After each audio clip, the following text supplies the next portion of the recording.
The Valdrine Conclave had ruled the Outer Rim territories for 3,000 cycles. Their sleek vessels, powered by quantum drives and armed with plasma cannons, were the finest the galaxy had ever seen. Admiral Kethrax stood on the bridge of the flagship Eternal Dominion, his four eyes scanning the holographic display with practiced ease. "Unknown vessel detected," announced the sensor officer, her antennae twitching nervously.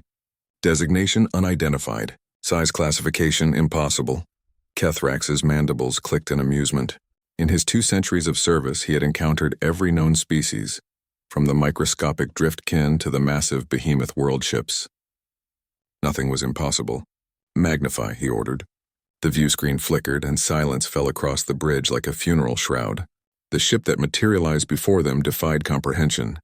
It stretched across space like a sleeping titan, its hull a patchwork of gunmetal gray and battle-scarred armor plating.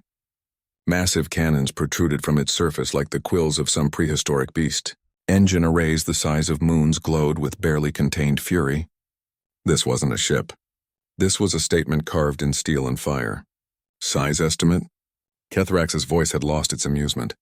12 kilometers in length, Admiral. Mass readings they're off the scale. That thing masses more than our entire fleet combined." A junior officer's voice cracked through the tension. "Sir, we're receiving a transmission. Audio only.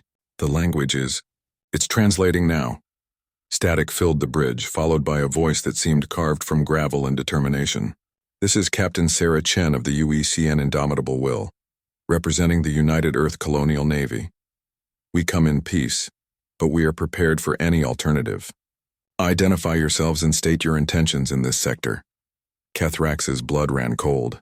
Earth, the whispered legend, the supposedly primitive world in the isolated Sol system that the Galactic Council had deemed unworthy of contact only 50 cycles ago. The pre-warp civilization that barely understood quantum mechanics. "Respond," Kethrax ordered, forcing calm into his voice. "This is Admiral Kethrax of the Valdrine Conclave. We welcome you to civilized space. How did your species achieve warp capability so quickly? Our last survey indicated you were centuries away from—" "Your last survey was wrong," Captain Chen interrupted. The translator couldn't hide the steel in her words. "Humanity has a habit of exceeding expectations. Now, Admiral, we've detected 7 of your vessels in formation around our position. I'm going to assume that's a standard greeting formation and not a tactical encirclement. Please don't make me reconsider that assumption."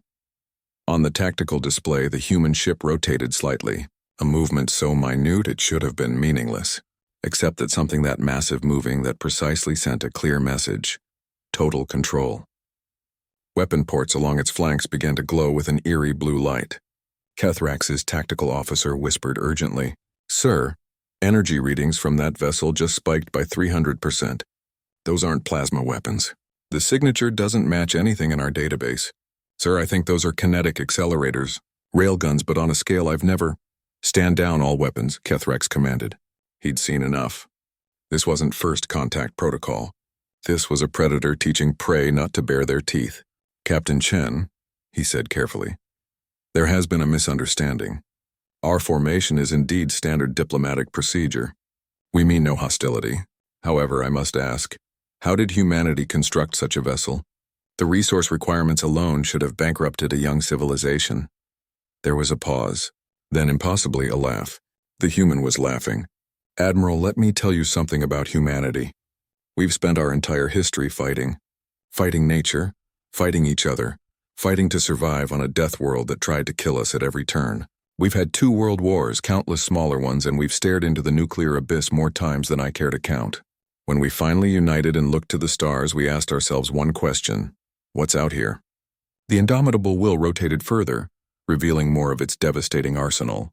Hundreds of point defense turrets, launch bays that could house entire squadrons, armor plating thick enough to shrug off asteroid impacts. Chen continued, "We didn't know if we'd find friends or enemies, so we built ships that could handle either. The Indomitable Will is one of 7 Titan-class warships. We call them our hello ships, because when humanity says hello to the galaxy, we want to make sure we're heard." Kethrax felt the weight of history pressing down on him. The Galactic Council would need to know. The power balance had shifted in a single moment. "I understand, Captain Chen. Perhaps we should arrange formal diplomatic channels. The Galactic Council will want to meet with your representatives. Already planned, Admiral. Our diplomatic vessel is 3 days behind us, but we figured it was better to arrive with an honor guard, just in case civilized space wasn't as civilized as advertised. The human ship's weapons powered down, but the message had been delivered and received. Humanity had arrived in the galactic community, and they had arrived on their own terms. As the indomitable will began its journey toward the Council worlds with the Valdrine fleet as escort, Kethrax couldn't shake one thought. The galaxy had just gained its most dangerous member. Not because humans were warlike, but because they had learned the universe's hardest lesson before even leaving their homeworld. Hope for peace but prepare for war. And humanity, it seemed, had prepared very well indeed. Across the galaxy, as word spread of the human Titan-class warship, a new phrase entered common parlance among the starfaring races: don't provoke the humans. It was, perhaps, the wisest advice the galaxy had ever given itself.